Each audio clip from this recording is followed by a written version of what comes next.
اچھا، اس کا نیکسٹ جو ہے پارٹ وہ ہے کہ کوئی سے 6 سوالات کے مختصر جواب دیجئے۔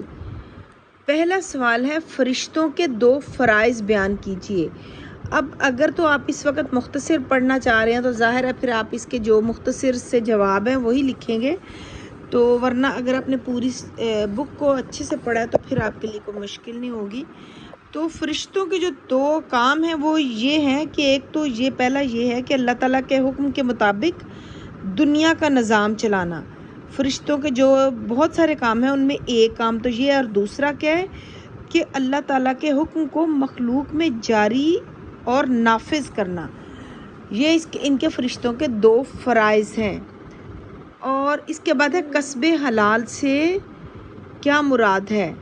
کسب حلال سے کیا مراد ہے؟ کسب حلال یعنی کہ کمانا۔ کسب حلال سے کیا مراد ہے؟ تو کسب حلال سے مراد رزق کی تلاش میں ہر وہ کام یا مزدوری کرنا جو ناجائز یا حرام کی فہرست میں نہ آئے۔ قرآن مجید میں متعدد یعنی متعدد کا مطلب ہے بہت سی جگہوں پر حرام سے اجتناب کی تلقین فرمائی گئی ہے اور حلال رزق کی تلاش اور کوشش کی ہدایت فرمائی گئی ہے۔ یعنی ہدایت اس چیز کی گئی ہے کہ آپ نے حلال روزی کمانا جو ہر اس جائز طریقے سے جو ناجائز نہ ہو۔ قرآن مجید میں ایک جگہ ارشاد ہے کہ اے رسول پاکیزہ چیزوں میں سے کھاؤ اور نیک عمل کرو۔ یہ کسب حلال سے کیا مراد ہے؟ یہ اس کا جواب مختصر سا یہ لکھیں گے، آپ ٹو دی پوائنٹ لکھیں گے، جو پوچھا گیا اس کے بارے میں ہی لکھیں گے۔ زیادہ لکھیں گے تو پھر آپ کے مارکس جو ہیں وہ کٹ سکتے ہیں، ایکسٹرا پوائنٹ سے ہٹ کے آپ لکھیں گے تو۔ اب نیکسٹ ہے کہ بیوی کے 2 حقوق لکھیے۔ بیوی کے 2 حقوق جو ہیں وہ یہ دیکھیں یہاں پر اس کا آنسر۔ اچھا جی، بیوی کے حقوق 2 حقوق یہ ہیں کہ جو خامد کے لیے ضروری ہے کہ وہ اپنی بیوی کا حق مہر ادا کرے، اور دوسرا یہ ہے کہ وہ اپنی استطاعت کے مطابق اپنی بیوی کی ضروریات اور اس کے ہر طرح سے اس کی ضروریات کا خیال رکھے۔ یہ اور اگلا جو ہے شارٹ کوسچن وہ یہ ہے استاد کے 2 حقوق تحریر کیجیے۔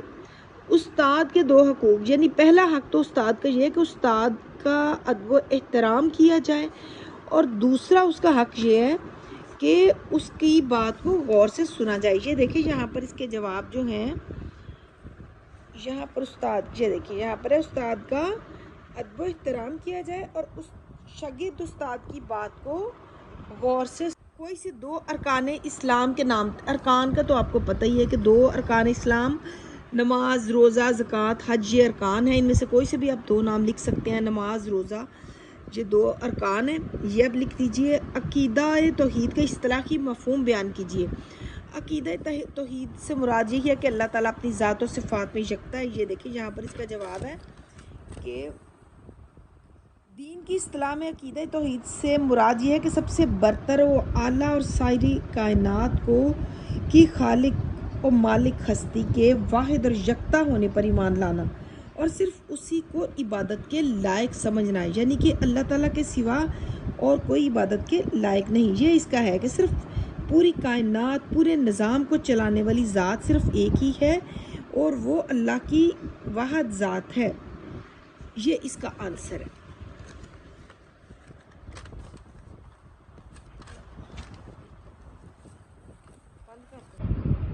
اچھا، نیکسٹ ہے حج کے 2 فوائد تحریر کیجیے۔ حج کے 2 فوائد میں آ جاتا ہے کہ حج کی برکت سے گناہ معاف کر دیے جاتے ہیں، اور یہ ہے کہ حج کا مفہوم عظیم الشان اجتماع ملت اسلامیہ کی شان و شوکت کا آئینہ دار ہے۔ یعنی حج جو ہے اس سے ایک تو مساوات کا ایک بہترین جو ہے وہ نمونہ پیش کیا جاتا ہے حج کے دوران، تو یہ اس کا آپ مختصر سا جواب لکھ سکتے ہیں۔ نیکسٹ ہے اچھا، نماز کے متعلق کسی ایک قرآنی آیت کا ترجمہ لکھیے۔ تو یقیناً کوئی نہ کوئی آیت تو آپ کو آتی ہوگی، تو اس میں یہ لکھیں کہ نماز جو ہے وہ بے حیائی، برائی اور بے حیائی سے روکتی ہے۔ یہ دیکھیں یہاں پر اس کی یہ نماز سے متعلق قرآن آیات، تو نماز ان الصلاۃ تنہا عن الفحشاء والمنکر، کہ بے شک نماز روکتی ہے بے حیائی اور برے کاموں سے۔ تو یہ آپ لکھ سکتے ہیں۔ اور اس کے بعد جہاد اکبر سے کیا مراد ہے؟ جہاد اکبر دراصل یہ وہ جہاد ہے جو انسان اپنے نفس کے خلاف لڑتا ہے، یعنی کہ انسان کا جو نفس ہے وہ سب سے بڑا اس کا دشمن ہے۔ تو جب انسان اس کے ساتھ جہاد لڑتا ہے تو پھر وہ اس کو جہاد اکبر کہتے ہیں۔ یہاں پر اس کا جواب دیکھ لیجئے کہ جہاد اکبر اطاعت الہی سے روکنے والی پہلی قوت انسان کی اپنی خواہشات ہے، یعنی اطاعت اللہ کی اطاعت سے روکنے کے لیے جو طاقت ہوتی ہے وہ انسان کی اپنی خواہشات ہیں، جو اللہ کی اطاعت سے روکتی ہیں، جو ہر وقت اس کے دل میں موجزن رہتی ہیں اور اس سے موجزن رہتی ہیں، یعنی ہر وقت وہ گردش کرتی رہتی ہیں، اور اسے ان کی سرکوبی، یعنی اس کو کچلنے کے لیے، ان کو ختم کرنے کے لیے، سرکوبی کا مطلب یہ ہے، سرکوبی کے لیے ہر وقت چوکنا یعنی ہوشیار رہنا پڑتا ہے۔ لہٰذا خواہشات نفس کے خلاف جہاد کو نبی کریم صلی اللہ علیہ وسلم نے جہاد اکبر کا نام دیا ہے، یعنی جو انسان کی خواہشات نفس، اپنی نفس کی جو خواہشات ہوتی ہیں وہ اس کے خلاف جہاد کرنا، یعنی اگر نماز انسان پڑھنا چاہتا ہے تو نیند آتی ہے اور دل نہیں چاہتا اٹھنے کو، تو پھر اٹھ جانا، یہ ایک جو ہے وہ اس کی بھی یہ ایک چھوٹی سی مثال میں نے آپ کو بتائی ہے۔ تو اسی طرح ہر چھوٹی اور بڑی جو بات ہے جو اس کے خلاف لڑنا، اپنے نفس کے خلاف لڑنا، اس کو جہاد اکبر کا درجہ دیا گیا ہے۔ یہ جہاد کا وہ مرحلہ ہے جسے سر کیے بغیر، یعنی جس کے اوپر یعنی قابو پائے بغیر نہ انسان جہاد کے کسی اور میدان میں کامیابی حاصل نہیں کر سکتا۔